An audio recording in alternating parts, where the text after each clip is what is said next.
All right, well, the OU-Texas game is over, and although most of the Oklahoma delegation are Oklahoma State grads, they still support the Sooners. And from our News 9 Washington Bureau, Scott Mitchell and Alex Cameron have this week's DC Debrief.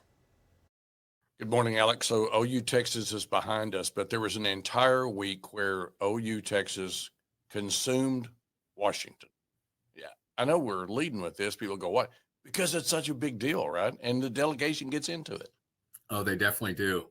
I mean, our delegation, certainly only, let's see, Tom Cole, OU grad.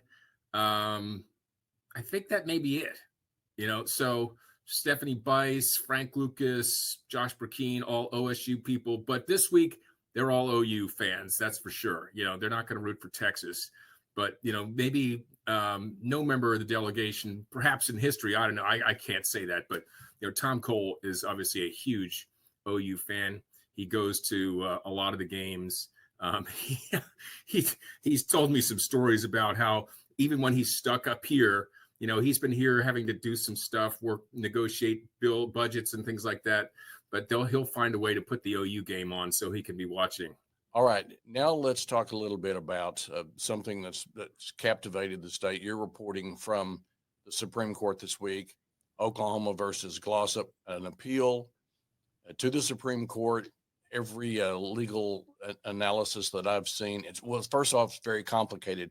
So help us understand what just happened at the Supreme Court, who was there, and what you think is next. What happened is I sat down this week with Attorney General Gentner Drummond, and he explained to me that when he took office, he examined all 28 death row cases that the state had at that time. And he says when he got to Glossip, some things jumped out at him.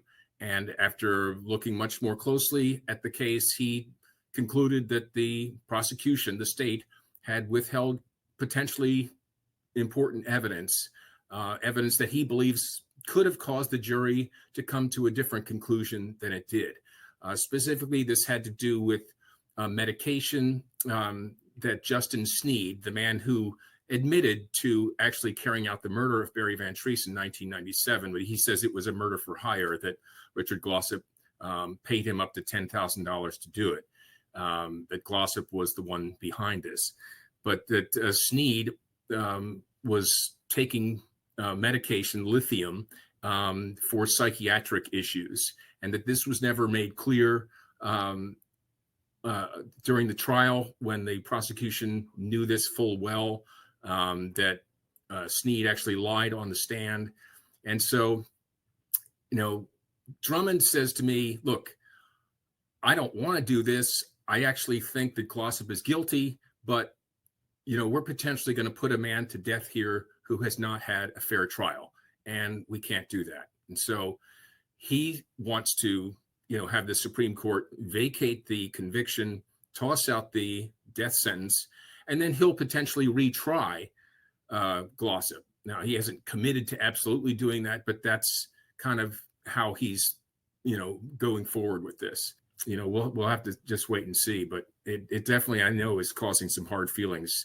The Van Treese family, as you can imagine, they're very upset. I spoke with Derek Van Treese, the son of Barry, who was the one who was killed. He says, this is 27 years we've been trying to seek justice. And every time we think we're getting closer, something like this happens. And Alex and Scott discuss much more in an extended digital version of the DC Debrief. You can watch that now on the News 9 app.